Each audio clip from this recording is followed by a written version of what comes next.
Bonjour à tous, merci de vous abonner à cette chaîne YouTube, vous savez c'est très important. Et puis de mettre un pouce vers le haut si vous appréciez le travail, ce sera très bon pour le référencement des vidéos. Merci par avance. Il n'y a rien de plus inquiétant que d'évoquer une maladie sans évoquer le traitement ou un possible traitement. C'est évidemment extrêmement stressant, effrayant.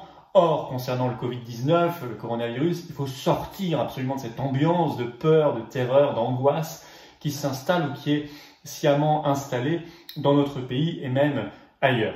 Je vais vous donner les informations récentes et précises sur le traitement parce que on avance pourtant, on a énormément avancé sur le traitement et pourtant c'est devenu le sujet complètement absent, interdit, tabou, ce qui nous plonge dans l'irrationnel. Or, il faut sortir de l'irrationnel, il faut remettre de la rationalité sur cette affaire parce que la meilleure arme contre la peur, c'est évidemment la rationalité, la raison, le raisonnable.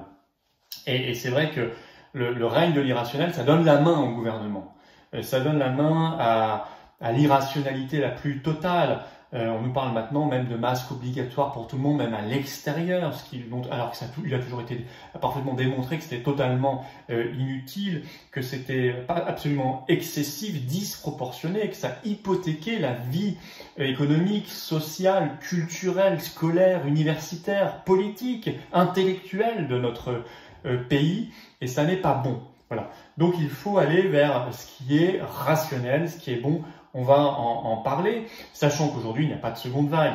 Il faut toujours faire attention, évidemment, mais il n'y a pas de seconde vague. Là, je vais citer, si vous voulez, quelqu'un qui est médecin et professeur urgentiste à la Pitié-Salpêtrière, qui s'appelle Jonathan Freud, qui est considéré comme brillant par plusieurs articles de presse récents et qui a dit hier, ce 24 juillet, que sur les 7 derniers jours au total, sur toute la Catalogne, donc grande région espagnole, il y avait eu, lié au Covid-19, 23 hospitalisations et 3 réanimations. Donc c'est sur des millions et des millions d'habitants, donc c'est vraiment, alors que c'est considéré comme la région qui flambe le plus, nous dit-on, en Europe. Donc vous voyez qu'on est vraiment sur des taux qui n'ont rien à voir avec ce qu'on a connu en mars et en avril. Et il ajoute en France, en Mayenne et dans le Finistère, qui sont les deux départements qui sont le plus pointés du doigt par les autorités, il écrit en toutes lettres « aucune reprise ». Voilà. Donc il faut être dans le rationnel. Alors il faut aller sur des sujets qui sont aujourd'hui tabous, pas traités, le traitement en premier lieu. On va voir qu'on va parler aussi des contrôles aux frontières, qui sont toujours un énorme problème en France par idéologie. Alors le traitement. Il y a eu beaucoup d'avancées récentes sur l'hydroxychloroquine, le protocole du professeur Raoult. Et je vais citer, là, je vais m'appuyer beaucoup sur une tribune toute récente dans Newsweek, traduite en français par François, d'un professeur américain qui s'appelle Harvey Risch, qui n'est pas n'importe qui. Il est professeur d'épidémiologie à l'université très réputée de Yale et qui a publié cette tribune qui s'intitule ainsi « La clé pour vaincre le Covid-19 existe déjà, nous devons commencer à l'utiliser ». Alors il écrit, c'est une personne, avant de voir ce qu'elle écrit, qui est réputée. C'est pas du tout n'importe qui. Il a rédigé lui-même plus de 300 publications dans sa carrière, évaluées par ses pairs. Il occupe lui-même des postes de direction dans des comités de rédaction de plusieurs revues scientifiques médicales de premier plan. Donc il sait de quoi il parle. Bon. Alors je cite des extraits de sa tribune. Je le cite. « Je dois me battre pour un traitement soutenu pleinement par les données, mais qui, pour des raisons n'ayant rien à voir avec une compréhension correcte de la science, a été mise à l'écart. » Il ajoute, et ça c'est quand même grave, des dizaines de milliers de patients atteints du Covid-19 meurent ou sont morts inutilement, faute de s'intéresser au traitement ou de le rejeter. Et là, il rentre dans le vif du sujet.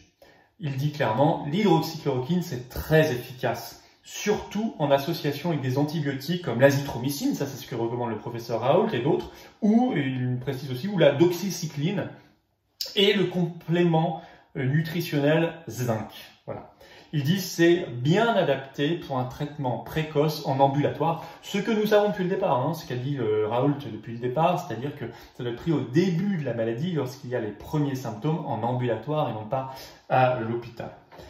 Il ajoute, les médecins qui ont utilisé ces médicaments face à un scepticisme généralisé ont été vraiment héroïques. Et là, on doit citer par exemple en France, par exemple le professeur Perron, qui est victime d'une cabale depuis qu'il a sorti son livre et depuis qu'il a dit depuis très longtemps qu'il soutenait, parce qu'il en a vu la preuve lui-même d'efficacité, ce traitement, qui est notamment fait l'objet de recours, de sanctions possibles devant le Conseil national de l'ordre des médecins.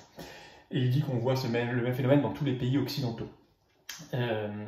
Harvey Hirsch ajoute: le 27 mai, il a publié un article déjà dans l'American Journal of Epidemiology, qui est la principale revue d'épidémiologie dans le monde, dans lequel il disait qu'il fondait déjà ses analyses sur 5 études. Et il ajoute que depuis 7 autres études nouvelles ont démontré des avantages similaires pour ce traitement. Études faites aux États-Unis, en France, au Brésil notamment. Alors il conclut comme cela: pour le bien des patients à haut risque, pour le bien de nos parents et de nos grands-parents, pour le bien des chômeurs, de notre économie, de notre nation, nous devons commencer à traiter immédiatement. C'est vraiment un signal d'alarme qu'il lance. Et vous aurez remarqué pourtant que ce débat-là n'existe absolument plus dans le débat public en France. Comme si on avait renoncé à un traitement, on avait imaginé qu'il n'y en aurait plus. Alors on parle de masques obligatoires jusqu'au vaccin, jusqu'à l'existence d'un vaccin. Soit d'abord il n'y aura pas de vaccin, soit un vaccin ça peut être dans plusieurs années si on veut qu'il soit sérieusement fait. Parce qu'il ne s'agit pas de nous faire un vaccin à toute vitesse et en quelques mois dans n'importe quelle condition. Et tout cela n'est pas réaliste, évidemment, dans la vie normale d'un pays. Le deuxième sujet que je voulais aborder, qui pose problème, c'est celui des contrôles aux frontières.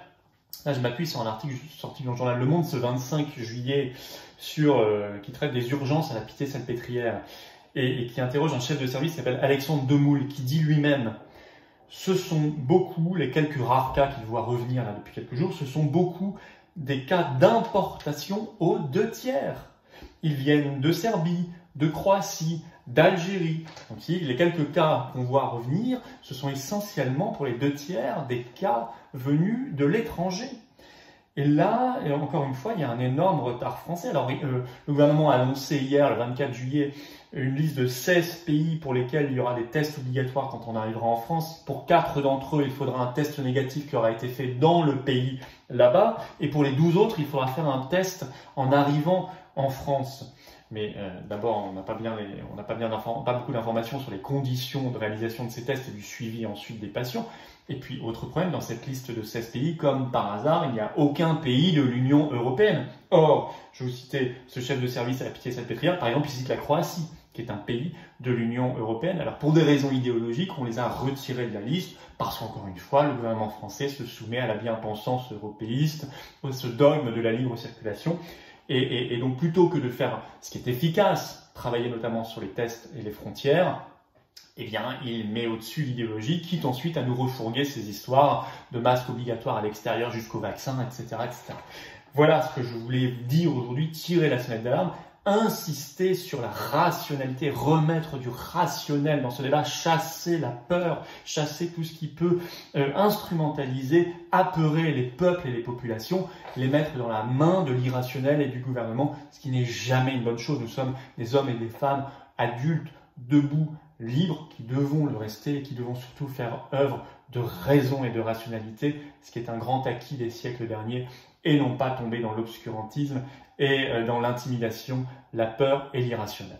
Voilà, si vous êtes d'accord avec cette analyse, je vous attends aux Patriotes. Il y a un lien sur l'écran direct, vous cliquez dessus pour adhérer aux Patriotes, la formation politique que je préside. On vous attend, on vous attend, je vous attends. Il y a aussi un lien en description dans cette vidéo et en commentaire épinglé. Ne tardez plus, on doit se battre tous ensemble, on doit imposer tous ensemble les termes du débat public et on doit évidemment renverser la table face à une oligarchie qui fait beaucoup de mal au pays et au peuple français. Merci beaucoup, vive la France!